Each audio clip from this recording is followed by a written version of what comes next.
Oggi in Giunta abbiamo una serie di provvedimenti che riguardano le opere pubbliche.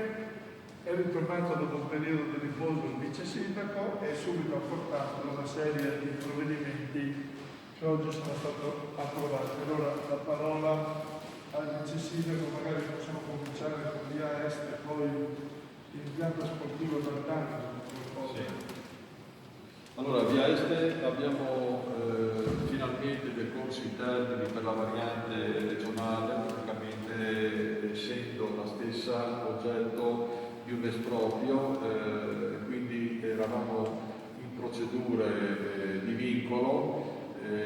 Dopo averla approvata in Consiglio Comunale sono decorsi 6 mesi necessari e quindi adesso possiamo procedere con gli espropri, con le procedure espropriative, attivare tutte quell'iter che porterà alla realizzazione dell'allargamento stradale.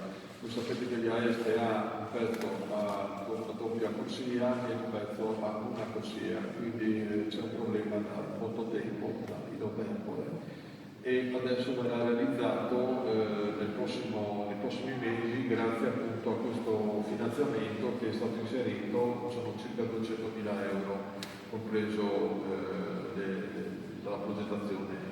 Oggi abbiamo approvato un progetto esecutivo. Poi, come diceva il sindaco, abbiamo anche approvato il progetto di fattibilità dell'impianto di atletica leggera d'Altano. Però voi sapete che quell'impianto lì è un impianto molto importante per la nostra regione, perché da quell'impianto lì sono nati moltissimi atleti di caratura olimpionica.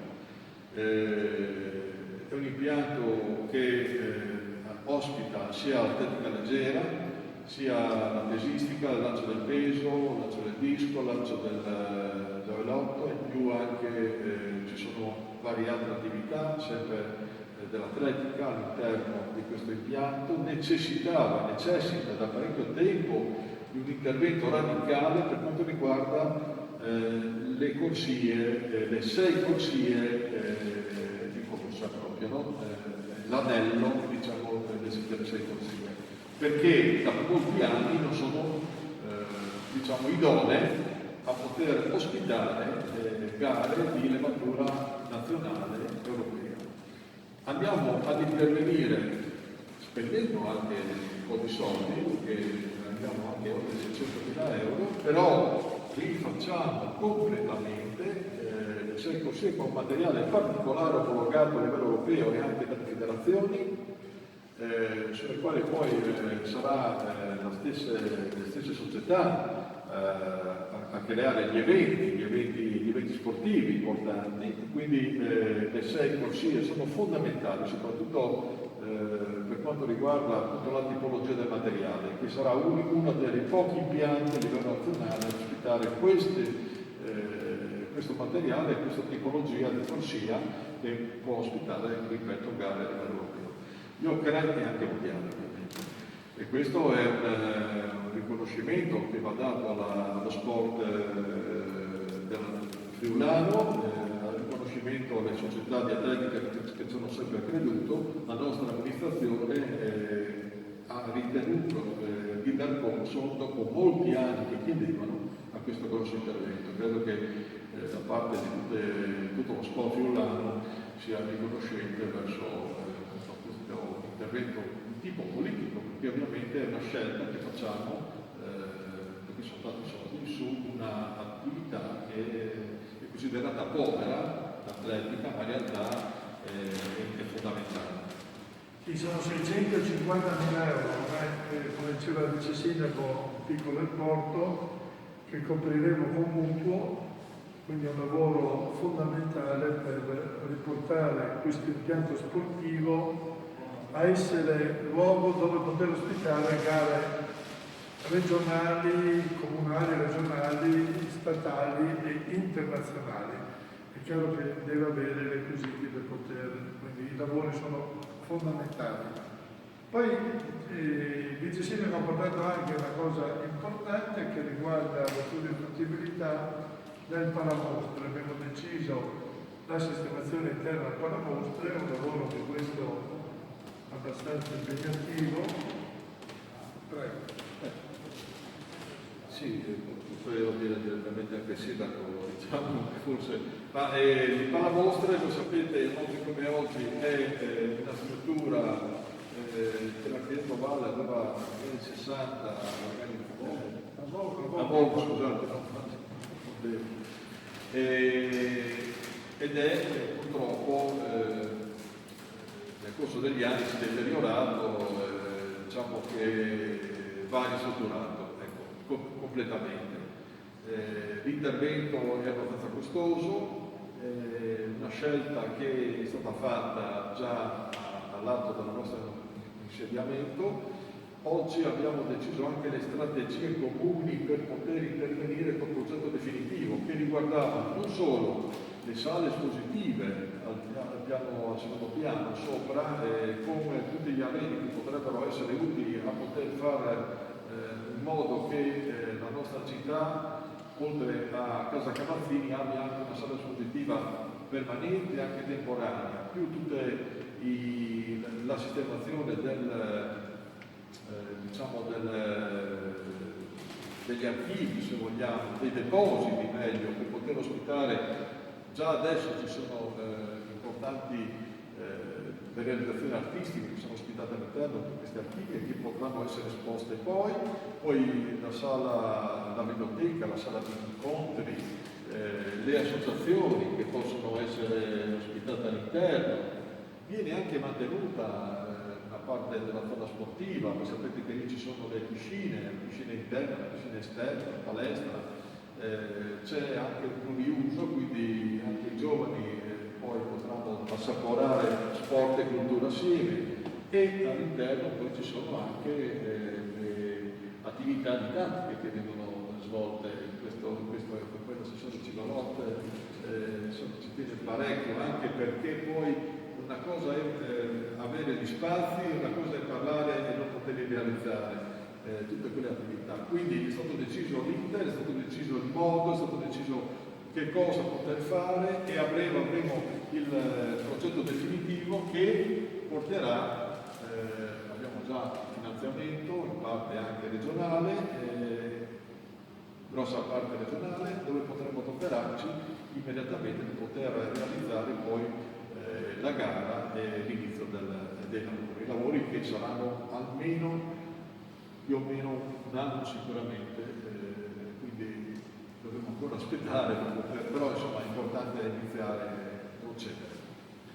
Sì, l'opera costerà 2.500.000 euro, sono finanziati dalla Regione, ma per completare anche quando diceva il vice sindaco, l'assessore Cigolotti dice quali sono gli elementi qualificanti di questo recupero per la mostra. Sì, io ringrazio il signor sindaco e il vice sindaco, perché era un impegno che ci siamo presi all'inizio del nostro mandato amministrativo e che qualifica quel polo come sede non solo dello spettacolo dal vivo, ma anche come sede collegata all'attività dei civici musei. In particolare lì adesso avranno spazio, ed è una cosa alla quale ci teniamo molto, alcune importanti attività del comune nel settore della cultura. Allora, innanzitutto le gallerie del progetto, che è questa raccolta straordinaria di progetti, di documenti, di elaborati dei nostri più grandi architetti del Novecento. Udine ha avuto una storia di architettura prestigiosissima nel Novecento, attualmente sono conservati in Palazzo Volturno, in via Savognana, e lì sono custoditi, però la fruizione è, come sapete, estremamente limitata. Quindi avranno spazio queste gallerie del progetto al piano superiore, al secondo piano, chiamiamolo, al piano rialzato, al primo piano del palamostre, e potranno consentire questi spazi, oltre che la consultazione. Abbiamo un'importante università Udine, facoltà di ingegneria e di architettura, quindi valorizzare questo patrimonio a vantaggio dei nostri studenti, ma anche l'esposizione di questi studi di questi elaborati tecnici, questi grafici, questi progetti, e quindi saranno valorizzati. Secondo aspetto importante, la biblioteca non è la biblioteca civica di Oppi, ma è la biblioteca d'arte che oggi è contenuta nel castello, come sapete, e sono tantissimi volumi, oltre 30.000 volumi, che tra l'altro vengono anche consultati abbastanza frequentemente, direi molto frequentemente, anche qui da cittadini, ricercatori, docenti e allievi di specifici corsi di laurea in materie artistiche, quindi avrà sede anche questo al piano superiore al secondo piano. Poi abbiamo il problema dei depositi, ne abbiamo tantissime opere, come sapete, abbiamo la quadreria è ricchissima, abbiamo più opere in deposito che non esposte. Adesso questo sistema di depositi con queste griglie dove i quadri saranno tutti appesi sarà visitabile, quindi ci saranno queste griglie che consentiranno un percorso come nei musei più moderni al mondo, quindi l'intero patrimonio dei quadri del comune di Udine sarà fruibile al secondo piano, quindi sistemiamo questa parte superiore. Al piano primo o piano di alzato invece avrà finalmente spazio la risposta che come comune vogliamo dare ai tantissimi artisti locali che chiedono degli spazi per poter presentare le proprie mostre.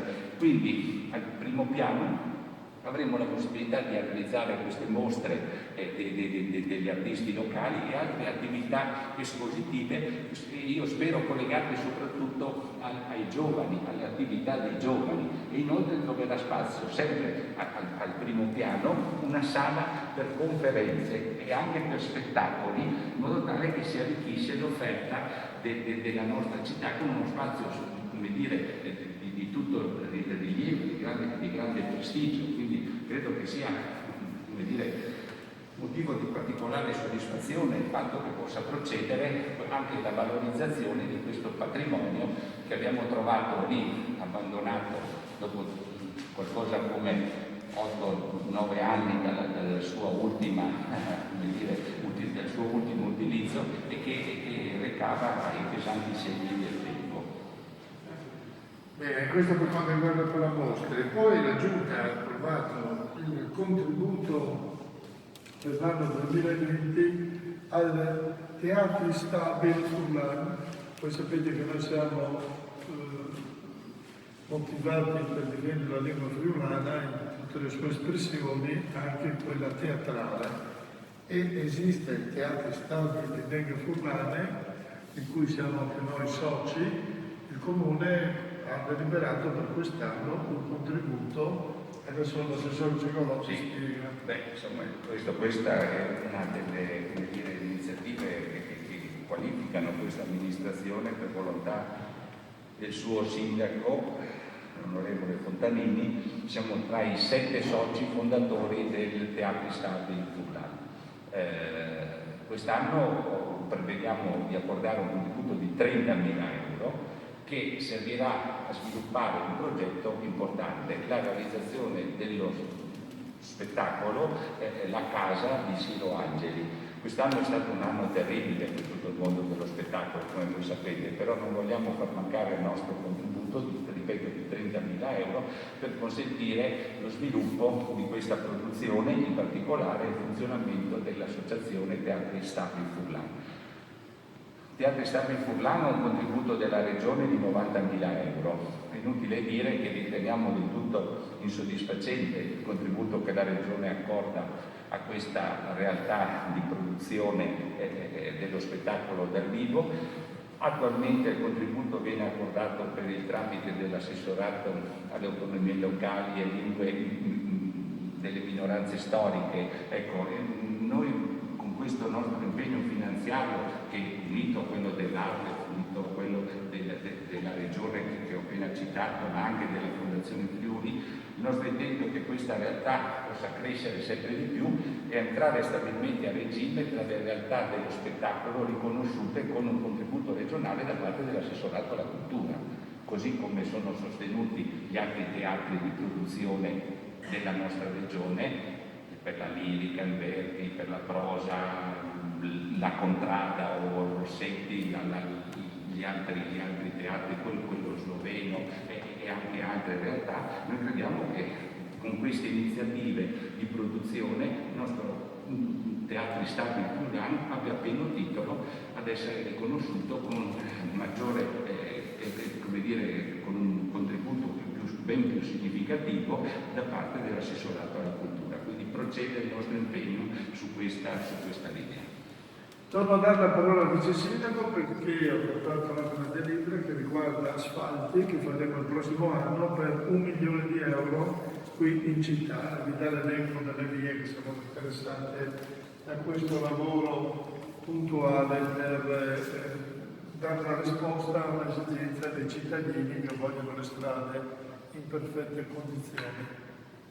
Sì, adesso sapete che l'attuale amministrazione si è molto spesa per poter sistemare le strade, i marciapiedi. Abbiamo in corso già 2 appalti di ditte che stanno già operando per quanto riguarda le asfaltature, altre 2 che stanno lavorando per i marciapiedi. In più, altre 2 sono state assegnate, 2 appalti e adesso inizieranno i lavori a breve.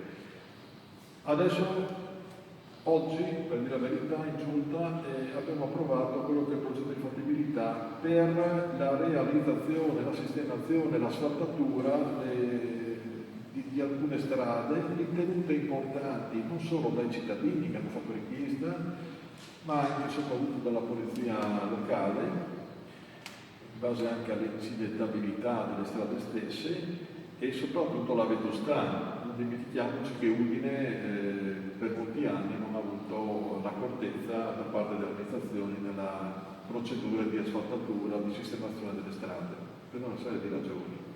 Ci siamo trovati ad affrontare un'enormità di lavoro che stiamo un po' alla volta cercando di esaudire soprattutto intervenendo materialmente. Siamo una giunta del fare, come si diceva, e quindi vogliamo intervenire. Quali sono le strade? Le strade sono a nord via Quintat, che è il tratto tra le rotonde di Piazzale Ciceri e Tornatore di Sangue, viale Pasolini, viale molto lungo, per quello un po' costoso, ma che effettivamente non è in buone condizioni, soprattutto da via Lombardia fino al bus dopo il distributore.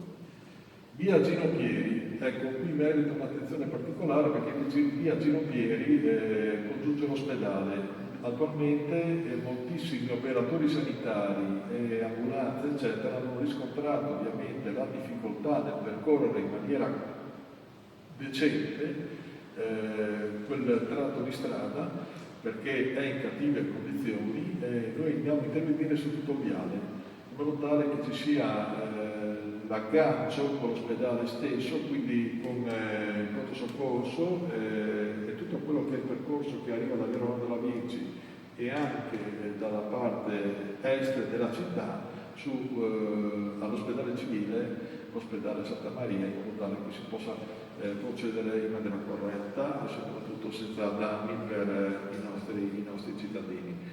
E via Patriarca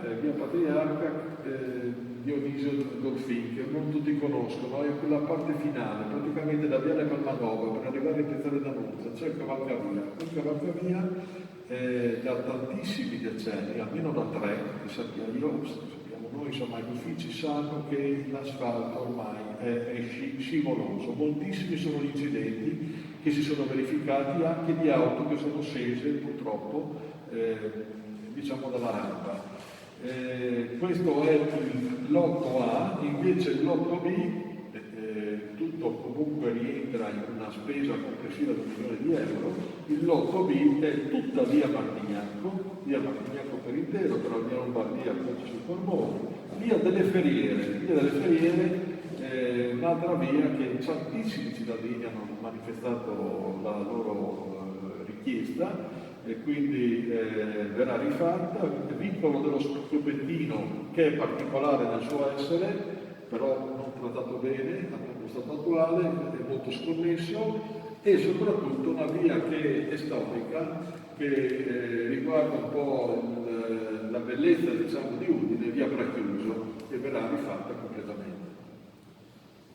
Bene, grazie Vice Sindaco. Adesso una delibera che riguarda la collaborazione con i comuni dell'Interland in particolare, perché mettiamo a disposizione dei comuni dell'Interland la possibilità di attingere alle graduatorie di coloro che sono dichiarati idonei nei concorsi che abbiamo organizzato ultimamente, tra cui uno ultimo per quanto riguarda amministrativi di categoria C, in cui abbiamo una disponibilità molto consistente di idonei che possono trovare occupazione anche in altri comuni, non solo del comune di Udine, che li sta già assumendo. La parola all'assessore al personale Ciurò.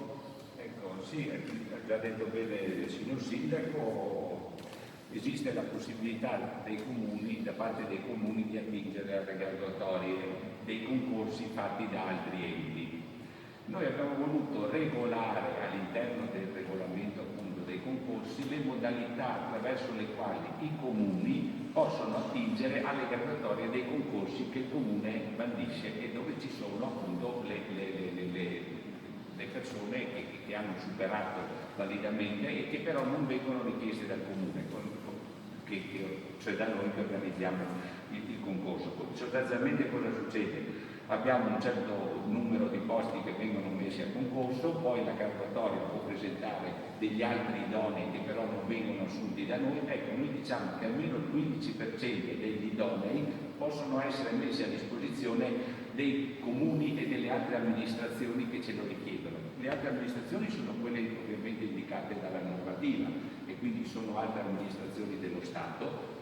I tribunali, tanto per fare un esempio, anche la Procura della Repubblica ci ha chiesto di attingere alla nostra di Udine, di attingere alla graduatoria del concorso di C amministrativo che abbiamo concluso qualche tempo fa, oppure anche ordini professionali, perché anche questi sono riconosciuti. Allora noi abbiamo fatto un ordine di priorità.